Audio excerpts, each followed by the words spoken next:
بسم اللہ الرحمن الرحیم۔ اما پارہ کی دوسری صورت ہے سورہ نازعات، اس کی پہلی 5 آیات میں خوش آمدید۔ آیات کا ترجمہ ہم نے کر لیا ہے، لغوی صرفی تحقیق ہم نے کر لیا ہے، ترکیب کر لی ہے۔ اب چلتے ہیں اس کی تفسیر کی طرف۔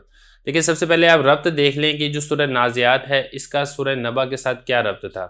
دیکھیں ربط اس میں یہ ہے کہ سورہ نبا میں قیامت کا بیان تھا، اس صورت کی ابتدا میں قیامت کی جو ابتدائی مرحلہ ہے یعنی موت، اس کا بیان ہے، کیونکہ موت سے قیامت کی ابتدا ہو جاتی ہے۔ اسی وجہ سے کہا گیا ہے من مات فقد قامت قیامتہ، جو شخص مر جاتا ہے اس کی موت شروع ہو جاتی ہے۔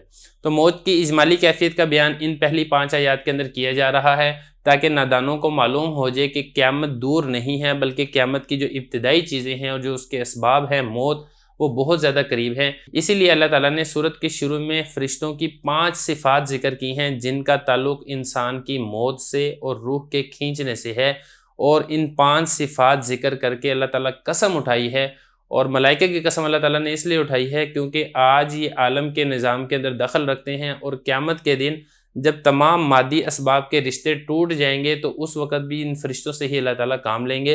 تو فرشتوں کا بہت بڑا مقام اور مرتبہ ہے اللہ تعالیٰ کے دربار میں، اسی لیے اللہ تعالیٰ نے ان فرشتوں کی قسم اٹھائی ہے۔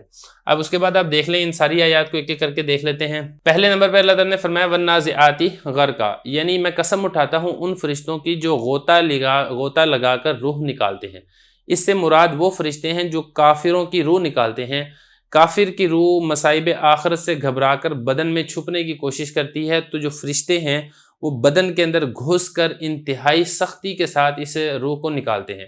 تو بعض اوقات جس کی وجہ سے اس کو بہت شدید تکلیف ہوتی ہے، تو اس تکلیف سے مراد روحانی تکلیف ہے۔ بعض اوقات تو یہ نظر آ رہا ہوتا ہے کہ وہ جو کافر ہے بہت آرام سے مر گیا، اس کو کوئی اتنی خاص تکلیف نہیں ہوئی ہے، لیکن وہ ظاہر کے اعتبار سے ہوتا ہے، لیکن باطن کے اعتبار سے اگر دیکھا جائے تو کافر کی روح کو شدید تکلیف ہو رہی ہوتی ہے اور انتہائی سخت اس کو عذاب ہوتا ہے جس وقت اس کی روح نکلتی ہے۔ لیکن یہ جو تکلیف ہے یہ انسانوں کی نظروں سے اوجھل ہوتی ہے، کیونکہ اللہ تعالیٰ اگر اس کو نظروں سے اوجھل نہ کریں تو پھر سارے لوگ ایمان لے آئیں، اور پھر یہ جو دنیا کے اندر اللہ تعالیٰ نے ایک نظام بنایا ہے وہ سارا معطل ہو جائے۔ اب اس کے بعد آگے دیکھیں والناشطات نشطا، اور قسم ہے ان فرشتوں کی جو بند کھولنے والے ہیں۔ اس سے مراد وہ فرشتے ہیں جو ایمان والوں کی روحوں کو نکالتے ہیں۔ مقصد یہ ہے کہ جو فرشتے ہیں یہ مومن کی روح کو انتہائی سہولت اور آسانی سے قبض کر لیتے ہیں۔ موت کی جو شدت ہوتی ہے، سختی ہوتی ہے، وہ ایمان والوں کے اوپر نہیں آتی ہے۔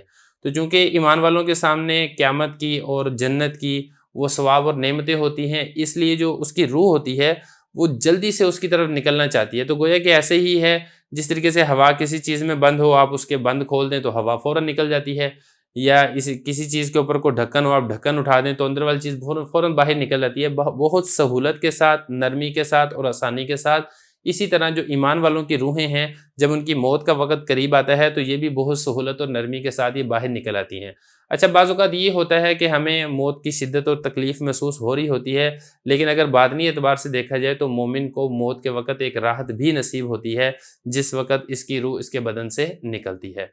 اب اس کے بعد اگلی جو اللہ تعالیٰ نے قسم اٹھائی ہے وہ ہے السابحات سبحا، میں قسم ہے ان فرشتوں کی جو تیرنے والے ہیں۔ اس سے مراد وہ فرشتے ہیں جو کفار اور مومنین کی روح قبض کرنے کے بعد آسمان کی طرف تیزی کے ساتھ جاتے ہیں۔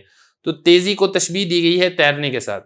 آپ نے دیکھا ہوگا بعض اوقات سمندر میں جو مچھلیاں ہوتی ہیں وہ بڑی تیزی کے ساتھ تیرتی ہیں، تو یہ جو فرشتے ہیں یہ بھی جب تیزی کے ساتھ اڑ کر روح کو لے کر جاتے ہیں دربار الہی کے اندر، تو ان کی رفتار اتنی تیز ہوتی ہے گویا کہ کوئی تیز رفتار مچھلی ہو اور وہ تیز رفتاری کے ساتھ وہ بڑھتی چلی جا رہی ہو۔ تو یہ اس فرشتوں کی ایک صفت ذکر کی۔ آگے فرمایا فالسابقات سبقا، پھر یہ جو فرشتے ہیں یہ تیزی سے دوڑ کر آگے بڑھنے والے ہوتے ہیں۔ مطلب یہ ہے کہ جب یہ فرشتے روح کو دربار خداوندی میں پیش کرتے ہیں تو پھر اس روح کے بارے میں جو بھی حکم ہوتا ہے، جہنم میں لے کر جانا ہے یا جنت میں لے کر جانا ہے، اس کی تعمیل کے اندر بہت جلدی کرتے ہیں، تیزی کرتے ہیں، دیر نہیں کرتے، تاخیر نہیں کرتے۔ فالمدبرات امرا، اس کا تعلق بھی وہی ہے کہ پھر جو بھی اللہ تعالیٰ کا حکم ہوتا ہے اس حکم کو یہ فرشتے پورے کر دیتے ہیں۔ مطلب روح کو راحت دینی ہے تو راحت کے اسباب مہیا کر دیتے ہیں، روح کو تکلیف دینی ہے تو فرشتے اس کے لیے عذاب کے اسباب کا انتظام کر دیتے ہیں۔ تو بہرحال یہ ہماری پہلی آیات ہیں، 5 آیات جن کی ہم نے یہاں پہ تفسیر بھی کر لی ہے۔ اب اس کے بعد اگلی آیت انشاءاللہ ہم اگلے سبق میں کریں گے۔